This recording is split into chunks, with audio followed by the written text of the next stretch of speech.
Halo teman-teman, welcome back to Bongkar Bro. Balik lagi sama gue Busem. Hari ini biar nggak bosen TWS mulu nih ya, kita kedatangan satu buah power bank dari JT seri wireless A10. Kira-kira seperti apa ya kualitasnya? Kita langsung masuk aja ke videonya.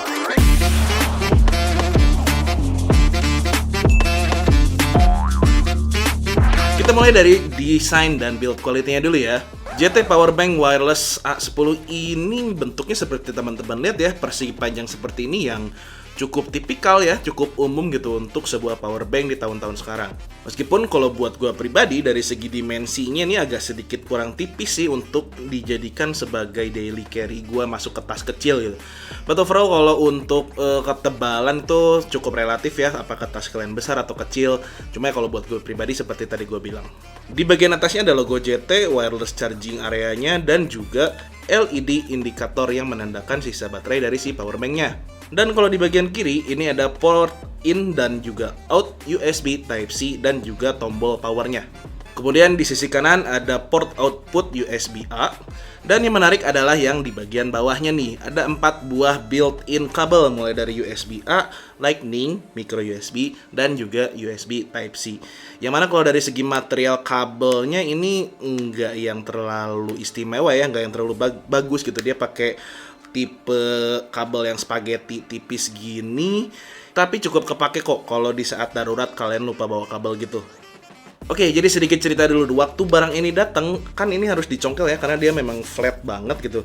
Dan nyongkelnya tuh waktu itu gue di awal langsung dari si bagian pin Type-C-nya, dari si pin Lightning-nya, yang bikin gue mikir ini bakalan awet gak ya kalau terus dicopot, balikin lagi, copot, balikin lagi, dan dicongkelnya dari ujungnya itu gitu.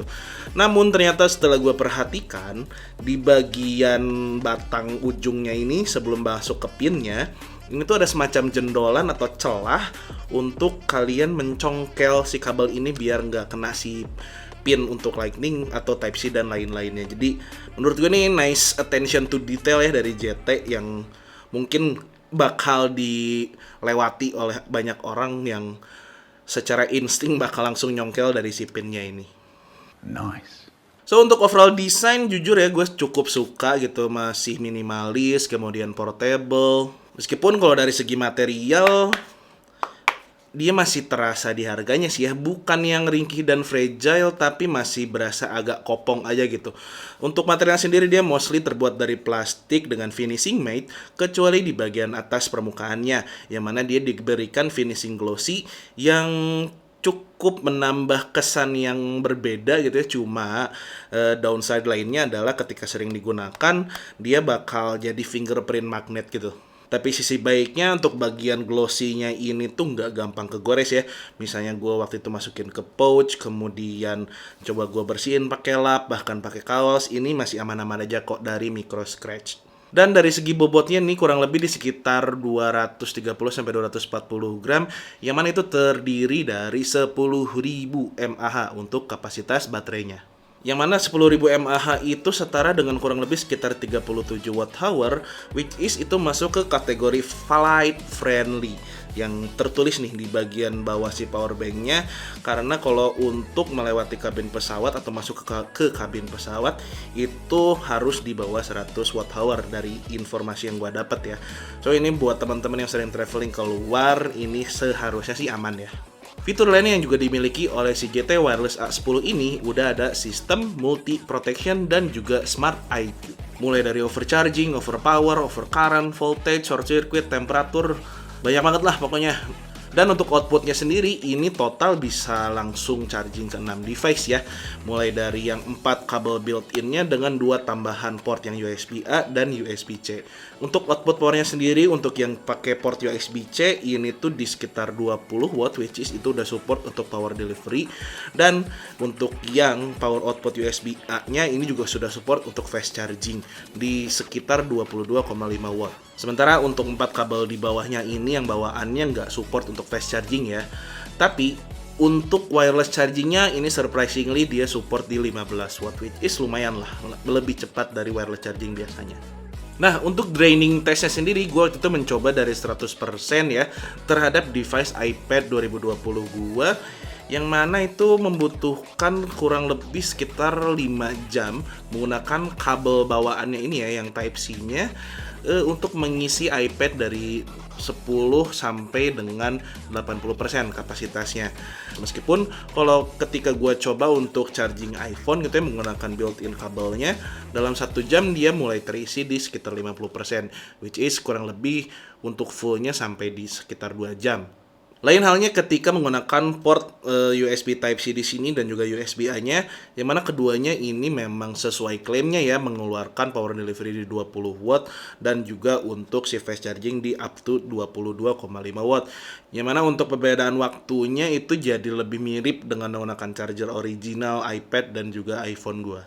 Yang mana itu akan ditandai juga di bagian digital indikatornya tulisan fast, itu ada tandanya dia sedang mengeluarkan arus atau menggunakan fitur si power delivery dan si fast chargingnya. Tapi tetap ya, apabila digunakan sekaligus, dia arus atau output powernya bakalan kebagi dan nggak jadi support untuk fast charging. Dan untuk kapasitasnya sendiri di 10.000 mAh itu dari powerbank yang biasanya gue pakai. Untuk pengisian iPhone gue pribadi itu iPhone 7 biasanya di 3-4 kali. Begitu pula dengan si GT Wireless A10 ini. Jadi ya sesuai lah untuk kapasitasnya di sekitar 10.000 mAh.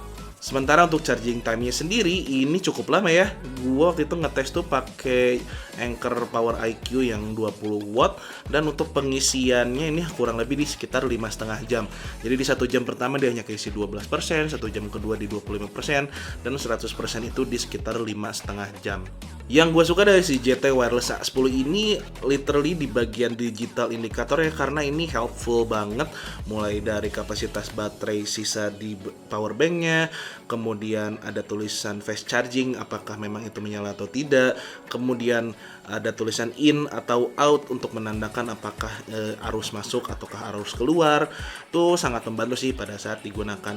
Tapi ada satu hal yang menarik yang entah ini di produk ini doang yang ada defect, entah memang secara keseluruhan seperti itu, dari segi indikatornya, yang mana misalnya dari 100% gua gunakan sampai ke angka 68-69%an, gak lama dari itu tuh dia bakalan mati dan langsung loncat ke 0% gitu, literally abis ketika mau gue pakai lagi. Jadi gue nggak tahu ya apakah itu ada bugs mungkin di bagian indikatornya, atau memang si baterai LED indikator yang ditampilkan di sini tuh nggak sesuai dengan presentasinya. So itu dia tadi kurang lebih poin-poin penting yang bisa gue sampaikan dari si GT Wireless Powerbank A10 ini. Tapi gue lupa belum ini ya bahas unboxing dan juga pricingnya. Untuk unboxingnya sendiri ini tuh di dalamnya akan mendapatkan tentunya si powerbanknya dan juga satu user manualnya. Plus kalian akan mendapatkan juga untuk 50 pembeli pertama satu buah soft pouch yang sesuai dengan ukuran si powerbanknya. Itu lumayan banget sih menurut gue kalau buat dibawa-bawa dan dimasukin ke tas. Dan dari segi harganya sendiri nih ya, jujur waktu awal barang ini datang, gue lihat box packagingnya, kemudian gue lihat fitur-fiturnya, dan ketika gue pakai juga kualitasnya seperti apa, itu honestly gue nggak nyangka sih harganya ternyata di range harga segini. Karena waktu itu gue nanya ke si Bro Dani juga, dan ini menurut lo harganya kira-kira berapa? Kayaknya di 600 ribuan deh. Itu juga yang ada di kepala gue. Namun ketika gue coba cek ke marketplace, ternyata harganya hanya di 390 ribuan saja. Dan dari segi harga terhadap kualitas dan fitur yang ditawarkan, menurut gue ini sangat worth it ya.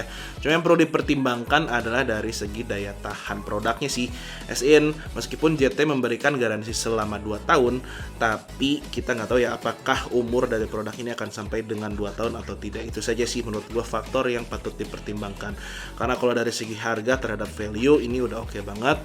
Gue bisa banget merekomendasikan buat teman-teman yang perlu power bank 10.000 mAh yang udah punya kabel darurat dan juga support untuk fast charging dan juga power delivery dan juga untuk wirelessnya. Ini sangat recommended. Tapi balik lagi, itu tadi soal garansi dan juga daya tahan produk. Sekian dulu untuk video kali ini. Terima kasih banyak sudah menonton. Gue Busem, and until next time, stay humble and positive.